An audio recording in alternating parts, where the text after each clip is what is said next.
दोनों बहुत इमोशनल थे वो रामायण।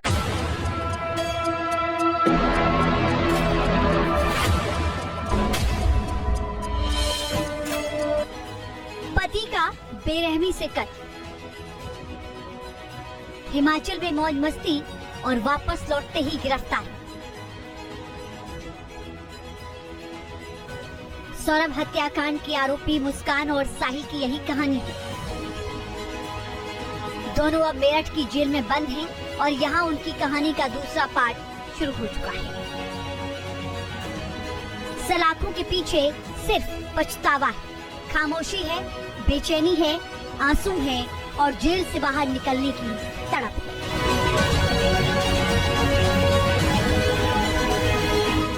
इसीलिए मुस्कान और उसका आशिक साहिल प्रायश्चित के लिए अब जेल में रामायण पढ़ रहे हैं और ये रामायण उन्हें टीवी के राम से मिली है।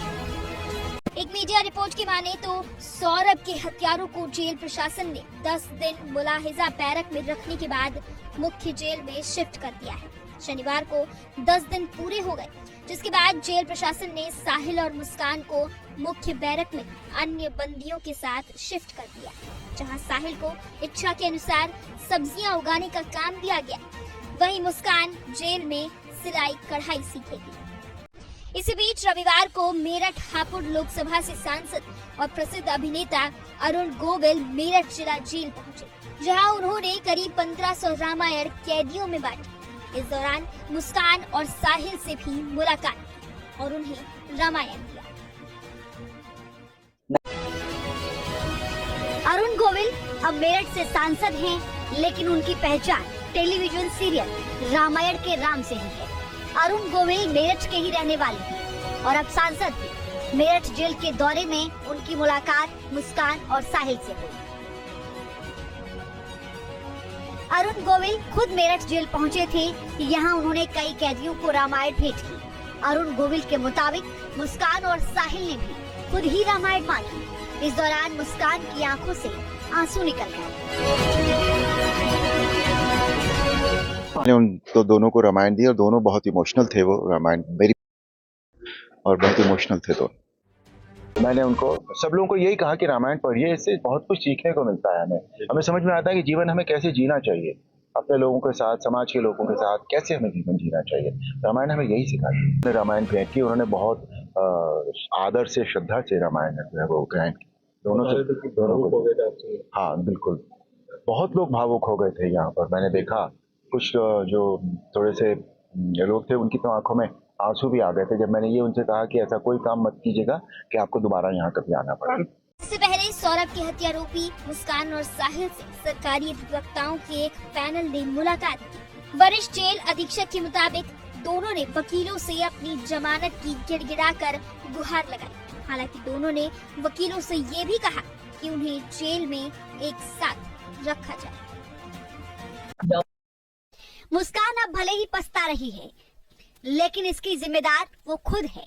3 मार्च की रात कमरे में सौरभ के साथ कैसे हैवानियत की गई, इससे जुड़े कई चौंकाने वाले खुलासे और फॉरेंसिक टीम की जांच में भी हुए हैं। फॉरेंसिक रिपोर्ट के मुताबिक सौरभ की गर्दन काटने के लिए 10 से 12 बार गला रेता गया, हाथ काटने के लिए कई वार किए गए। इसी वजह से खून कमरे में चारों तरफ फैल गया। हत्या करने के बाद मुस्कान और साहिल ने उसी बेडशीट में हाथ पहुंचे जो बेड पर बिछी थी। फॉरेंसिक टीम को कमरे से बाथरूम तक करीब 25 जगह पर खून के निशान मिले। इनमें बेडशीट, फर्श, कमरे, बाथरूम की दीवारें, बेड की साइड की लकड़ियां और चाकू शामिल हैं। फॉरेंसिक टीम ने बेडरूम से लेकर बाथरूम तक पूरी मैपिंग की है। इसके बाद कहां-कहां पर किस तरह से खून के निशान मिले, इसकी वीडियोग्राफी और फोटोग्राफी भी की थी। करीब 3 घंटे तक फॉरेंसिक टीम ने सौरभ के कमरे में जांच की, जहां से अहम सबूत जुटाए। साहिल और मुस्कान ने सौरभ के शव के टुकड़ों को पहले सूटकेस में भरकर ठिकाने लगाने का प्लान बनाया था, लेकिन सूटकेस उस हिसाब से छोटा पड़ गया। इसीलिए शव को अगले दिन ड्रम में रखकर सील किया गया। सौरभ की हत्या 3 मार्च को की गई थी। 18 मार्च को वारदात का खुलासा हुआ, जिसके बाद पुलिस ने आरोपी मुस्कान और साहिल दोनों को गिरफ्तार कर लिया। फिलहाल दोनों मेरठ की जेल में बंद हैं। 10 दिन बाद दोनों को दूसरे बंदियों के साथ सामान्य बैरक में शिफ्ट कर दिया गया है।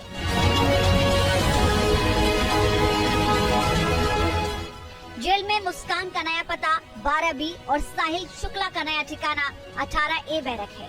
मुस्कान की इच्छा के मुताबिक उसे सिलाई कढ़ाई की ट्रेनिंग दी जाएगी, जबकि साहिल शुक्ला जेल में सब्जियां उगाएगा।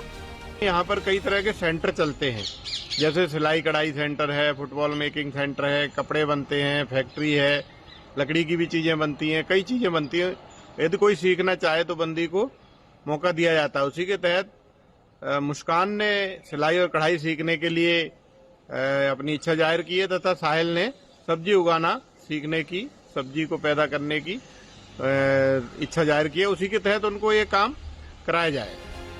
जेल में बंद मुस्कान और साहिल की नशे की लत छुड़ाने की कोशिश भी लगातार जारी है।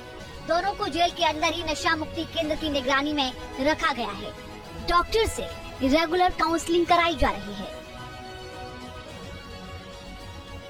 फोरेंसिक रिपोर्ट के मुताबिक सौरभ की गर्दन काटने के लिए 10 से 12 बार गला रेता गया। हाथ काटने के लिए कई वार किए गए। इसी वजह से खून कमरे में चारों तरफ फैल गया। हत्या करने के बाद मुस्कान और साहिल ने उसी बेडशीट में हाथ पहुंचे जो बेड पर बिछी थी। फोरेंसिक टीम को कमरे से बाथरूम तक करीब 25 जगह पर खून के निशान मिले हैं। इनमें बेडशीट, फर्श, कमरे, बाथरूम की दीवारें, बेड की साइड की लकड़ियां और चाकू शामिल हैं। कारागार में नशा मुक्ति के माध्यम से और डॉक्टर्स की काउंसलिंग के माध्यम से और जेल के अनुशासन के माध्यम से दोनों में काफ़ी सुधार है। पूर्ण रूप से इनकी जो दिनचर्या जेल मैनुअल के हिसाब से होती है अन्य बंदियों की, उसके हिसाब से चल रही है।